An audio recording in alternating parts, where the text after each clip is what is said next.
Hey, welcome new people to the channel. And if you're returning, I don't know why. anyway, anyway, never know what you're going to run into here on this channel. Now it's just me in the bunker here doing my little deal. Now I'm what you call a minimalist and little doing with as little as I need to, but I'm using technology. Look it up. So what I wanted to do is I wanted to learn how to make candles properly, emergency candles. So I looked into candle making. Came out very nice candles, very nice. So I know how to do that. Education, right? So in case of emergency, I can do that.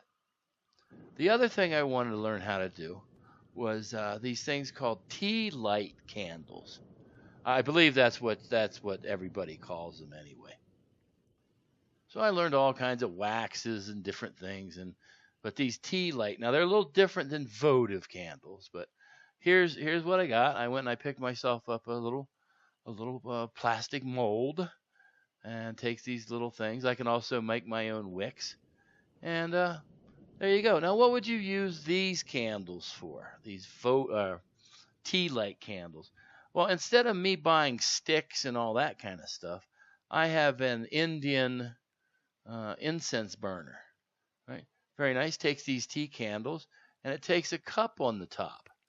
Very nice. You can adjust the smell, right?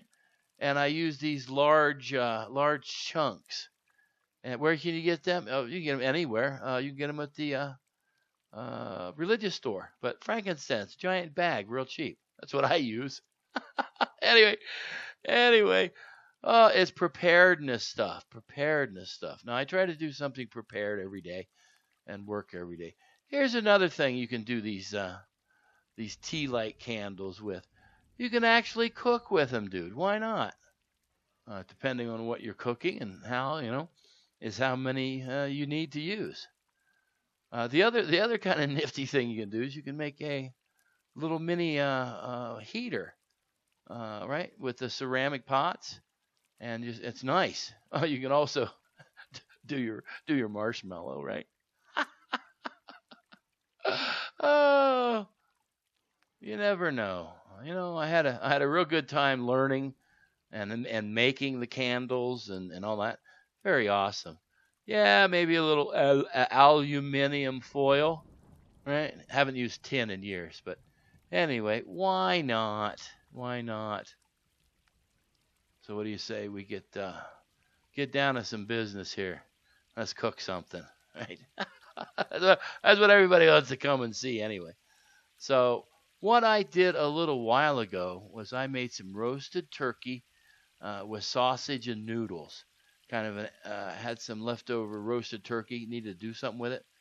Came out pretty okay. With all the vegetables and you know, you can make a turkey noodle soup, right? So I made a roasted turkey noodle soup kind of thing. Kind of thing.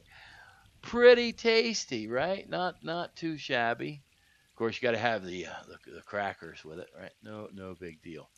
So what did we get into this time?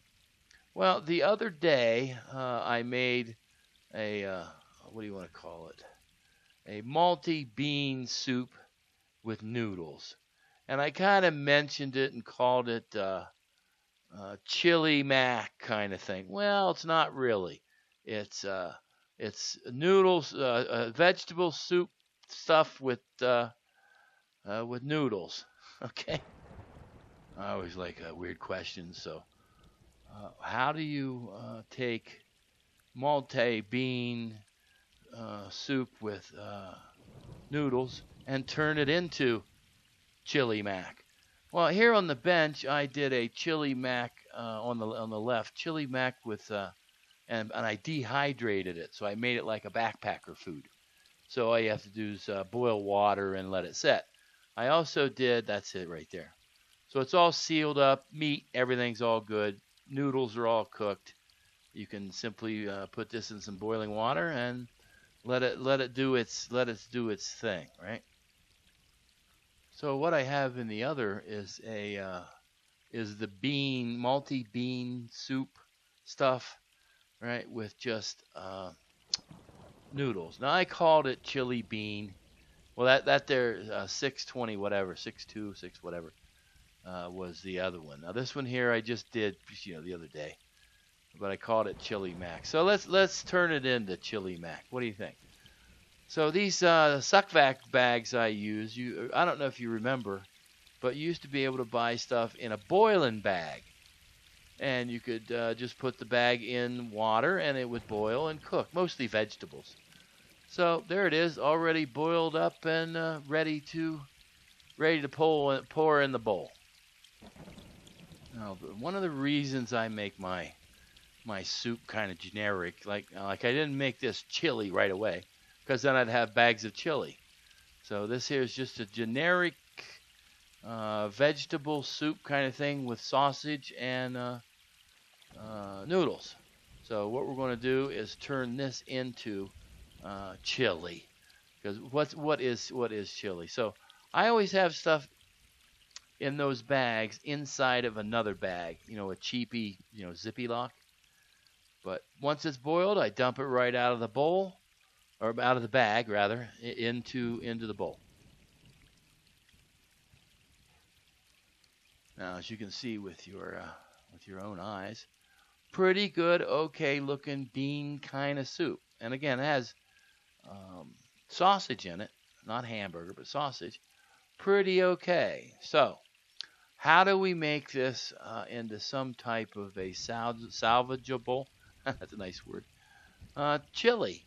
Well, yeah, chili powder. Why not, right? That's good enough for me to make this bean thing. I don't have to cook the chili powder mix with the meat. So put that in there. Now, what I also did was I saved some of the hot water that I used to boil the bag in, to give it a little bit more, what I want to say, how's juice sounds, right? So there you have it. That's pretty good chili mac stuff to me, right? What do you think? What do you say we take a close look here? Just so you can get your honest opinion, right? Really? Come on. Not too shabby, okay? And there you have it. It's I think it's called Chili Mac now, right? Because it's got the mac in it, and the chili, and the beans, and the. Again, do you have to have hamburger, or can you have chili with ostrich meat? I don't know. Pretty daggarny tasty. Question is, would you eat that? Right? Not too bad. Again, normally I do a lot more cooking, but my freezer's getting full. So there you go. Pretty awesomely good. I want to thank everybody for popping in. Thank Rexford T and Randy Sr. Whatever. Thanks for popping in, guys. And Big Sis, you have a great time too. Tell you what, I'm kind of like, I'm out of here.